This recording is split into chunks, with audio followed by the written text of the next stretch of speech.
I'm going to read chapter 3 of my new book that I'm working on.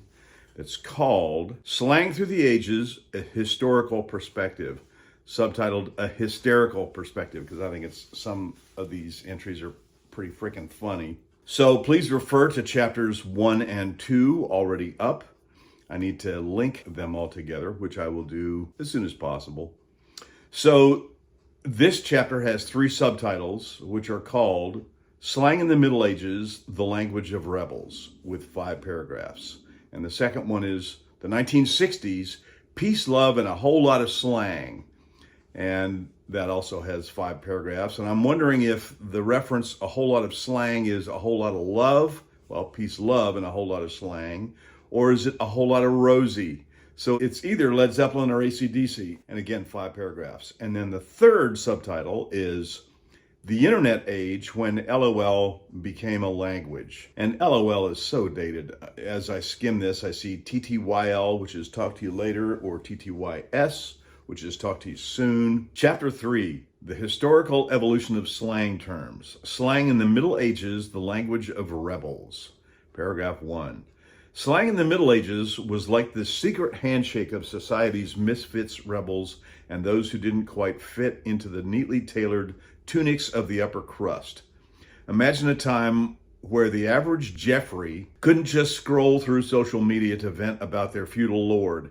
Instead, they had to rely on colorful vocabulary that was as much a part of their identity as their questionable hygiene. The lords and ladies might have spoken in flowery prose, but the common folk had a lexicon that could make a jester blush. Let's talk about the rogues who populated medieval towns. These were the folks who made it their mission to turn the language of the day into a delightful stew of mischief.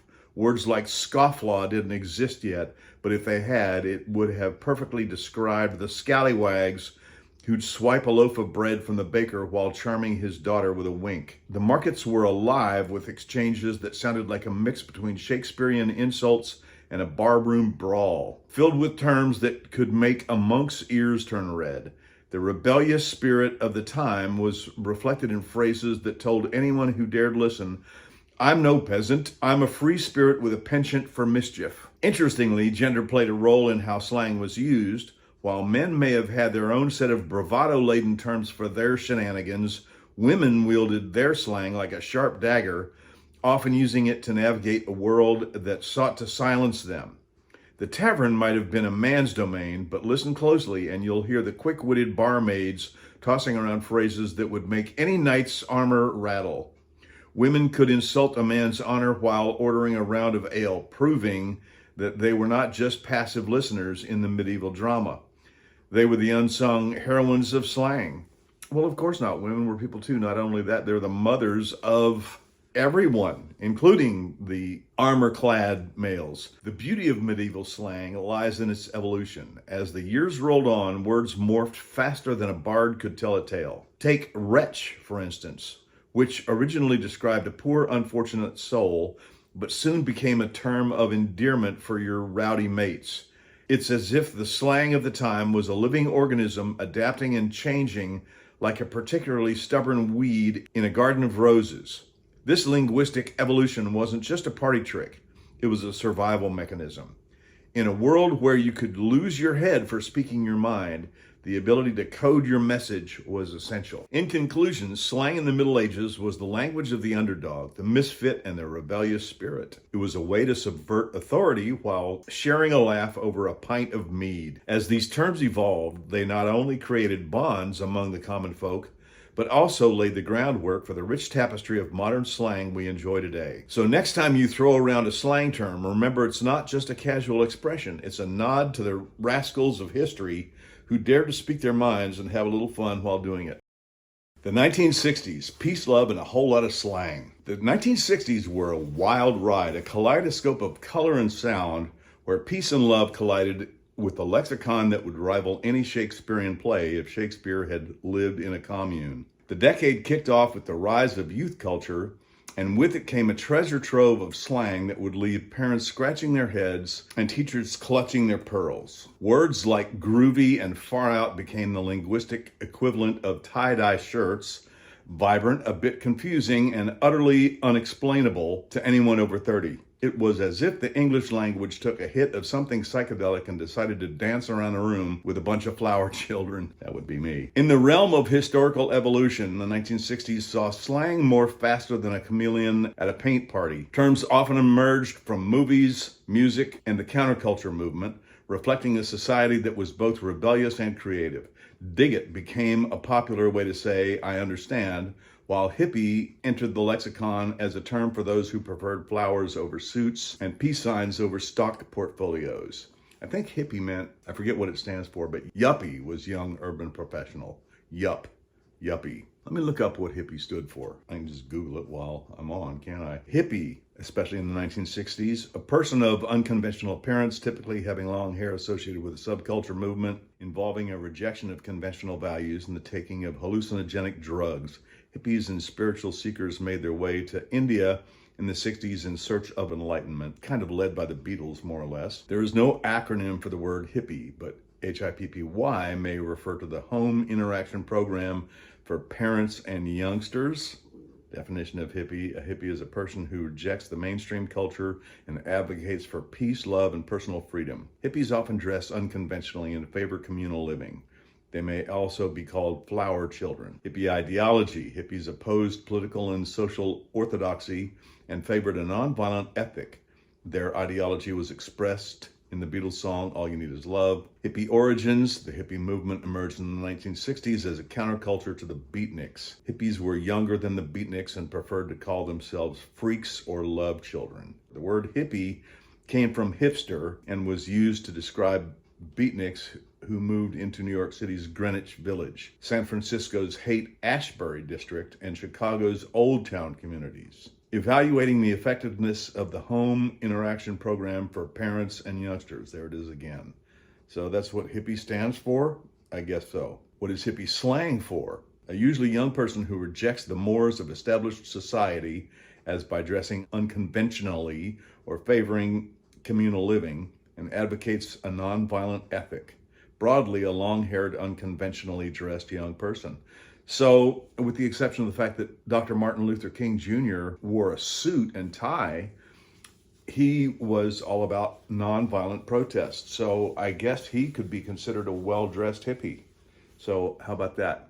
Anyway, back to our regularly scheduled program. I understand while hippie entered the lexicon as a term for those who preferred flowers over suits and peace signs over stock portfolios. Dig it became a popular way to say, I understand. So I hear a lot of people saying, you dig, and I just kind of abhor that. I don't know why. I mean, the main thing is I just don't like the people who say it, but whatever. So anyway, the language of the time was a reflection of the era's ethos, a playful rebellion against the stuffy norms of the previous decade. It was a slang that could make even the most mundane conversations feel like a scene from a beat poetry reading, complete with finger snaps. But let's not overlook the gender differences that emerged in the colorful cocktail of 1960s slang. Men and women often had different ways of expressing themselves, leading to a delightful mismatch of terms that could confuse even the most seasoned linguist. While a guy might describe something as heavy, a woman might declare it bitchin'. I've never really heard women refer to things as bitchin'. I used to have a friend, she was a baker and had a bitchin' kitchen, she did. The guys were all about depth, while the gals, the girls, I hate that word, gals. The guys were all about depth, while the women were clearly the queens of flair. This divergence not only delighted the cultural shifts, but also emphasized the playful competitiveness of the genders, each trying to outslang the other in a fun, albeit confusing, verbal dance-off. As the decade progressed, the slang took on a life of its own, much like the hairstyles of the time. The phrase, "you're a real square," became a badge of honor for the nonconformists, while "sock it to me" made its way into everyday vernacular, leaving many wonder if they had accidentally stumbled into a boxing match instead of a conversation. And of course, that makes me think of the hit TV show Laugh-In, where they also talked about "you bet your bippy," and it was just kind of I remember watching it. I think it was like 1969. I mean, it was entertaining, but it was just kind of square, frankly. comparatively speaking. The language of the 60s was a testament to a generation that was not afraid to express themselves, even when it meant inventing entirely new words or repurposing old ones. It was creative, chaotic, and utterly fantastic, like trying to follow a plot in a David Lynch film while on a sugar high. And that brings me back to me defining myself as being the sign of vertigo, whatever that means. In the end, the 1960s were more than just a decade. They were a linguistic revolution.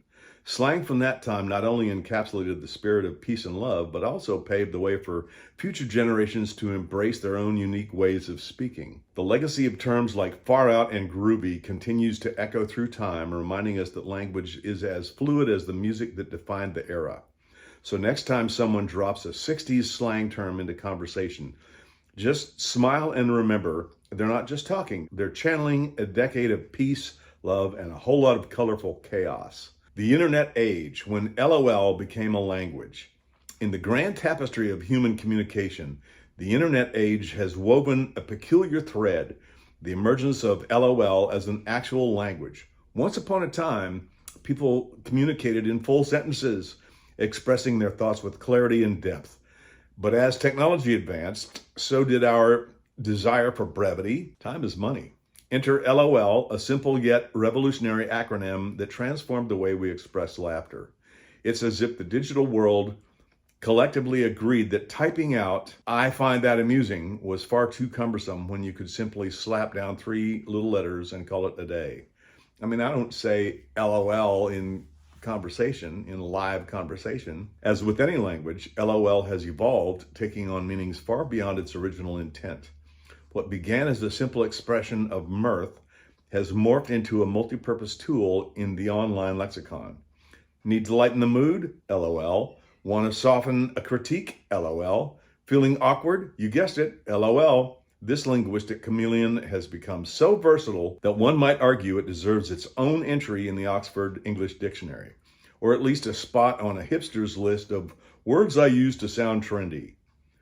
Who knew a sound of laughter could become the Swiss Army knife of digital communication? Gender plays a curious role in the adoption and adaptation of LOL. While both men and women have embraced this delightful abbreviation, makes me think of the acronym ROTF, rolling on the floor, laughing my effing ass off. Gender plays a curious role in the adoption and adaptation of LOL. While both men and women have embraced this delightful abbreviation, studies suggest that women are more likely to use it as a social lubricant. For them, LOL is less about the actual laughter and more about fostering connection.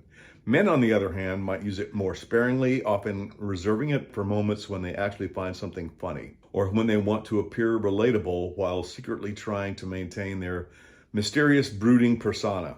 It's a linguistic dance that highlights how gender influences our digital interactions, all while we collectively loll at the absurdity of it all while we collectively LOL at the absurdity of it all. That being said, I have to defend mothers, women, a bit, and that is, women, by virtue of the fact that they have a womb, see their children, especially their best children, their most beautiful and their brightest children, as their highest achievement, their greatest accomplishment. And I would too if I was a woman. That being said, that nurturing nature of a woman to inspire their children to engage in conversation with them is how they learn their children's personality and help to direct its development. And that they see that certainly as kind of their job. And we see that as kind of their job, frankly. So, yay, women. Now, let's not forget the offshoots of LOL. The internet, in its infinite wisdom, has gifted us a plethora of variants, and here we are, ROFL, LMAO, and the ever-controversial LMFAO. Each variation carries its own weight and context, much like how a fine wine can vary from a robust Cabernet Sauvignon to a cheeky rosé.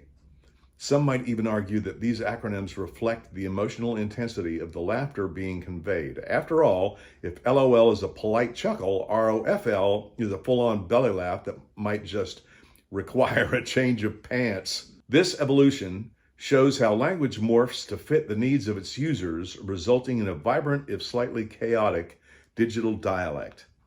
In the end, the rise of LOL as a language in its own right is a testament to human creativity and adaptability.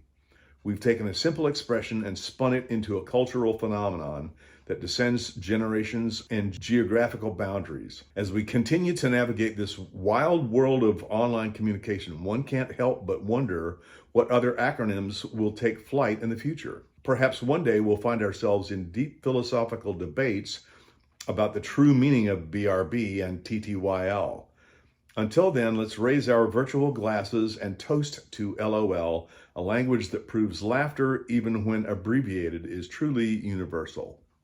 And that's the end of chapter 3. We've taken a simple expression and spun it into a cultural phenomenon that transcends generations and geographical boundaries. Yes. That gave rise to me wanting to do some research on international Gen Z slang. You know, if we have Gen Z slang in the United States of America and in Britain, England, and Australia, and other English-speaking countries, of course there's going to be Gen Z slang in every language all over the world, in every country all over the world. So gradually I'm endeavoring to, use the assistance of ChatGPT and others to find out the top 10, top 20 slang phrases used in Indonesia and Bangladesh and India and France and Spain and Mexico and Canada and all over the place. So I've got a whole bunch of videos, probably 20 or 30 or 40 online already that I did last summer. And now that's what's given rise to me embracing this as my first digital book written with the assistance of ChatGPT, actually with Word Genie, which I access through designer.io, DESIGNRR.io. So check that out and look for Word Genie. I think Word Genie, you can subscribe to it separately, and I haven't really used Designer. I'm just reading from the prompts that I input into Word Genie and had it give me this script. Talk to you soon. Chapter 4 is next.